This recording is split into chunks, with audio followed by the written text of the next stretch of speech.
Hey foodies, welcome to liveloveloverecipes.com. இன்றைக்கி நம்ம சேனலில் நம்ம பார்க்க போகிற ரெசிபி பார்த்திங்கன்னா ஒரு சூப்பரான ஈவினிங் ஸ்நாக்ஸ் ரெசிபி. கிட்ஸில் இருந்து பெரியவங்க வரைக்கும் எல்லாருமே சாப்பிடக்கூடிய லோடட் நேச்சோஸ் எப்படி செய்கிறோம் அப்படின்றது தான்.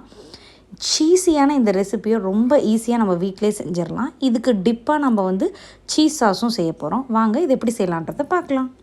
ஃபர்ஸ்ட்டு இந்த ரெசிபிக்கு நம்ம ஒரு ஆனியன் மிக்ஸ் ரெடி பண்ணிக்கணும். அதுக்கு ஒரு பெரிய வெங்காயத்தை நல்லா ஃபைனாக சாப் பண்ணி அதை இந்த மாதிரி ஒரு பவுலில் ஆட் பண்ணிக்கலாம். கூடவே ஒரு குடமிளகாயை, அதாவது ஒரு ஹாஃப் கேப்சிகம் போதும், அதை நல்லா ஃபைனாக சாப் பண்ணி அதையும் ஆட் பண்ணிக்கலாம்.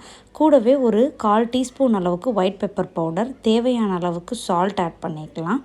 இது கூடவே ஒரு 1 டேபிள் ஸ்பூன் அளவுக்கு இருக்கக்கூடிய டொமேட்டோ கெச்சப் ஆட் பண்ணிக்கலாம்.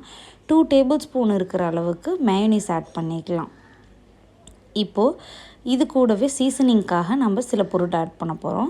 ஒரு 1/4 டீஸ்பூன் அளவுக்கு இட்டாலியன் சீசனிங், ஒரு 1/4 டீஸ்பூன் அளவுக்கு ரெட் சில்லி ஃப்ளேக்ஸும், ஒரு 1/4 டீஸ்பூன் அளவுக்கு மிக்ஸ்டு ஹெர்ப்ஸ், இது எல்லாத்தையுமே நம்ம ஆட் பண்ணிக்க போகிறோம். இப்போ இது எல்லாத்தையுமே நல்லா கலந்துட்டு ஒரு மிக்ஸாக ரெடி பண்ணி வச்சுட்டு போகிறோம்.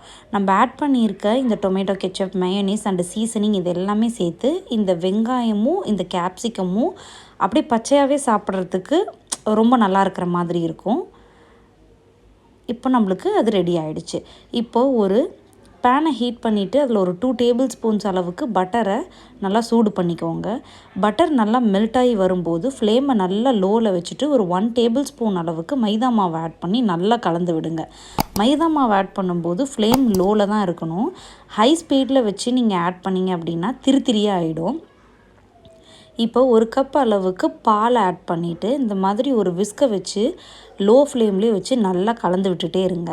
இதில் கலருக்காக நான் ஒரு 1/4 டீஸ்பூன் அளவுக்கு டர்மரிக் பவுடர், அதாவது மஞ்சள் தூள் ஆட் பண்ணியிருக்கேன். அதை ஆட் பண்ணாலும் பண்ணலாம், இல்லை ஆப்ஷனல் தான். இப்போ இது கூடவே பார்த்திங்கன்னா 1/3 கப் அளவுக்கு அல்லது 1/4 கப் அளவுக்கு இருக்கக்கூடிய சீஸ் ஆட் பண்ணிக்கலாம். நான் இன்றைக்கி மொசரல்லா சீஸ் தான் ஆட் பண்ணியிருக்கேன். நீங்கள் செடார் சீஸ் கூட ஆட் பண்ணிக்கலாம். இந்த ரெசிபிக்கு ரொம்பவே டேஸ்டியாக இருக்கும். மொசரல்லா ஆட் பண்ணும்போது அந்த ஸ்ட்ரெச்சியாக இருக்கிற மாதிரி லைட்டாக இருக்கும், பட் போக போக அது அவ்வளோக்கா தெரியாது. இப்போது லோ ஃப்ளேம்லேயே வச்சு நல்லா கலந்து விட்டோம்னா இந்த மிக்ஸ் நல்லா திக்காகி வந்துடும். இப்போது இந்த நேச்சோஸை நம்ம அரேஞ்ச் பண்ணிடலாம். இன்றைக்கி நான் கடையில் விற்கிற ரெடிமேட் நேச்சோ சிப்ஸ் தான் எடுத்திருக்கேன். இந்த நேச்சோ சிப்ஸுமே வீட்டில் செய்கிறது ரொம்ப ஈஸி.